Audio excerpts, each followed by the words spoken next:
Halo teman-teman, kita bicara SP2DK ya.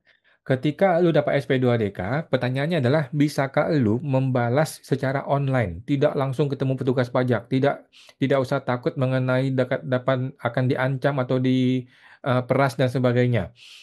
Nah, ini ada faktanya teman-teman ya. Ada berita dari DDTC ya, bisakah orang membalas SP2DK via Cortex? Kita lihat. Nah, wajib pajak dapat SP2DK lewat pos nih, bukan melalui email, bukan melalui Cortex. Bisakah dia menanggapi via Cortex? Ini bagus banget ya, Minggu 21 September, jadi masih fresh banget ya informasi dari ddtc.co.id ini ya. Contact Center DJP Kering Pajak menjelaskan WP yang terima surat SP2DK untuk tahun 2024 dan atau sebelumnya tidak dapat ditanggapi melalui Cortex DJP. Aduh, baru dapat kalimat pertama gue udah lemes teman-teman ya. Jadi buat apa itu Cortex dibikin? Buat apa triliun-triliun uang dibuang di Cortex kalau tidak bisa melaksanakan pembalasan SP2DK via Cortex? Masa Pak Purbaya nggak paham ini? Halo Pak Purbaya, lihat dong kinerja anak buah Anda. Bagaimana ceritanya SP2DK tidak bisa dibalas via Cortex, padahal di hukumnya di PMK 81 dibilang semua surat menyurat sudah harus melalui media online, yaitu melalui Cortex. Prakteknya omong kosong, Pak Purbaya. Menurut Kering Pajak, dalam hal yang ditanyakan dalam SP2DK adalah tahun lampau ya, yaitu 2024 dan sebelumnya, maka tidak lanjutnya tidak melalui Cortex. Silakan sampaikan tanggapan balasan atas SP2DK tersebut secara langsung atau tertulis ke petugas pajak KPP terdaftar. Aduh, kacau, kacau. Apabila yang ditanyakan untuk tahun 2025, nah ini nih ya, 2025 silakan Anda input pada menu layanan wajib pajak, layanan administrasi, buat permohonan layanan, kemudian AS29 surat wajib pajak ya. AS2903 surat tanggapan atas SP2DK. Ini baru benar teman-teman ya. Tapi pertanyaannya 2025 kan belum ada SP2DK-nya. Sekarang ini SP2DK semua masih 2024, 2023, 22, 21. Belum ada 2025. Jadi omong kosong ini. Ini barang masih belum jadi. Ini baru angan-angan, baru teori doang. Kalaupun benar ada SVDK 2025, apakah betul bisa dilaksanakan? Gue sih tidak yakin, teman-teman ya, tidak yakin terus terang. Setelah itu, WP dapat mengisi surat tanggapan tersebut dan memastikan status pada alur kasus sudah selesai. Nah, ini lagi nih. Jadi birokrasi segitu rumitnya, dibikin segitu susahnya, sampai orang itu nggak ngerti. Jangan-jangan lu sudah bikin tanggapan, tapi belum selesai. Akibatnya lu dianggap tidak menanggapi. Kan bangke kalau begitu caranya, ya. Aduh, DJP, DJP. Harusnya kan lu kasih warning. Kalau ini belum selesai, lu kasih warning. Tolong Pak, dilanjutkan ya Pak. Jangan sampai ditutup ya. Kasih warning. Ini tidak ada warning, tiba-tiba kita dibilang belum belum membuat tanggapan, padahal kita sudah bikin, hanya gara-gara birokrasi, hanya gara-gara urusan administrasi, hanya gara-gara langkah-langkahnya belum kita penuhi. Hah, capek gue marah-marah sama DJP ini ya. Nanti WP akan mendapatkan bukti penerimaan elektronik dalam email terdaftar pada Kortes DJP ya, atau muncul pada menu portal saya dokumen saya. Apabila tidak muncul, silakan klik ikon refresh di atas tabel dokumen. Lalu bagaimana jika SPDODK yang diterima itu ternyata menanyakan tahun pajak 2025? Apakah bisa menanggapi SPDODK melalui konteks TJP? Jika demikian, maka WP diminta untuk memastikan kembali nomor SPDODK yang muncul di akun konteks. Jadi gini, SP2DK 2025 seyogyanya itu muncul di sistem Cortex sehingga lu bisa membalas langsung di Cortex. Tetapi kan pertanyaannya adalah gimana kalau SP2DK 2025 tersebut datangnya pakai pos bukan melalui Cortex. Nah, ini yang ditanyakan ya.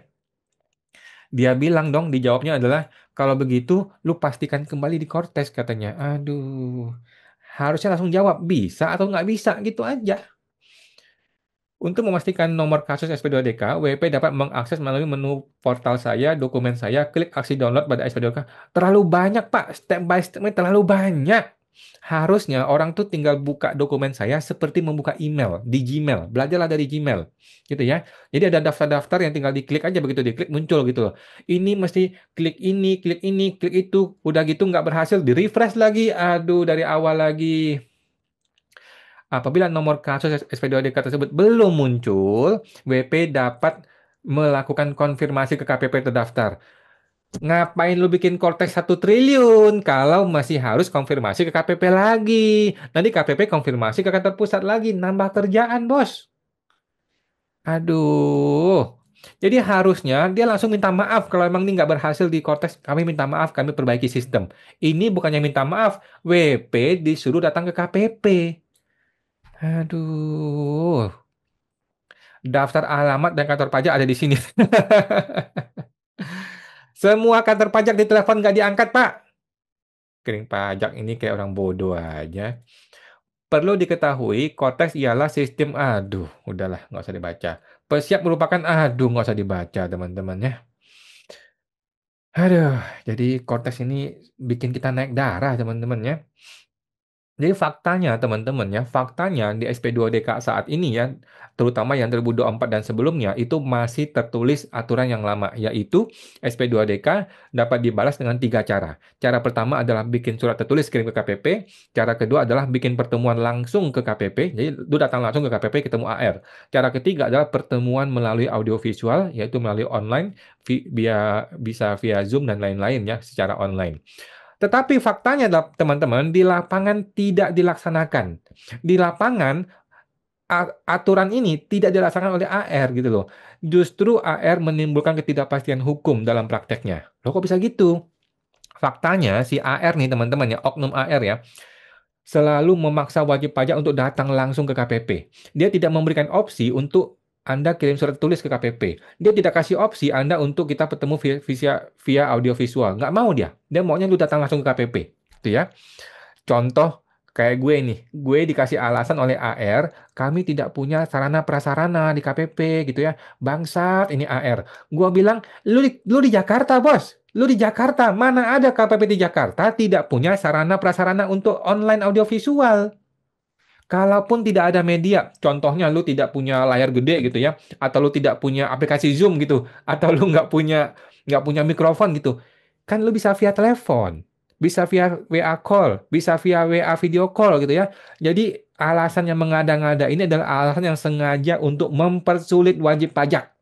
Intinya dia tidak mau ketemu via online. Dia takut direkam.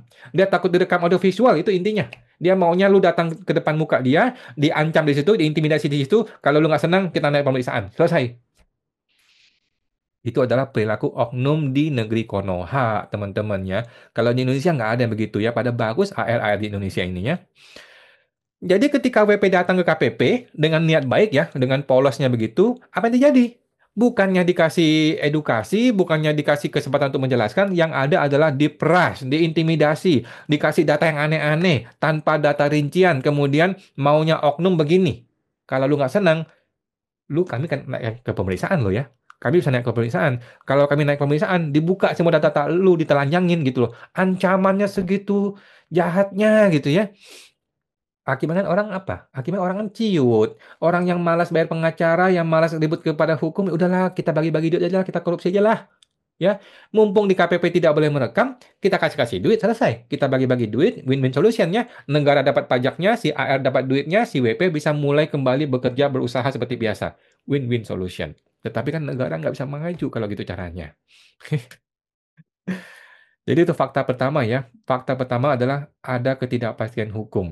Si AR sendiri tidak melaksanakan apa yang tertulis di dalam SP2DK itu ya.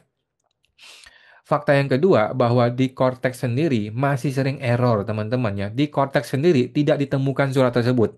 Kalaupun surat itu ditemukan, tidak bisa mengsubmit surat balasan dengan alasan belum lengkap lah, belum selesai lah, alur kasusnya belum selesai dan sebagainya. Intinya wajib pajak dipersulit. Intinya wajib pajak dibikin susah, dibikin tidak berhasil melaksanakan kewajibannya. Coba teman-teman ada nggak pengalaman? Kalau lu ada nggak pengalaman teman-teman ya yang berhasil mengsubmit surat balasan di Cortex? Kalau gua belum pernah berhasil teman-teman ya. Kalaupun pernah, bagaimana langkah selanjutnya? Anda mengalami nggak? Setelah lu submit apa? Lu bingung kan? Setelah lu submit, setelah lu mensubmit, apakah ada kepastian hukum bagi lu bahwa ini sudah selesai kasusnya dan sebagainya? Ada nggak teman-teman ya? Aduh, coba komentar teman-teman ya, silahkan. Gue sih melihat masih begitu kacau negeri persilatan tipu-tipu di DJP-nya Konoha ini ya. Coba teman-teman silakan komentar. Kita masih menunggu Pak Purbaya bisa nggak mereformasi sistem di dunia perpajakan ini ya. langkah pertama adalah buang semua orang-orang yang awalnya menginisiasi Cortex. Kalau lu nggak berani penjarain dia, mungkin gara-gara terlalu kuat orang-orang ini, bahkan ada Opung Luhut di situ, ya udah nggak usah ya. Tapi tendang orang-orangnya, buang orang-orangnya, bikin orang baru masuk di situ. Berani nggak Pak Purbaya? Kalau berani, waduh, kita salam respect deh ya Pak Purbaya. Sampai jumpa, semoga terbantu.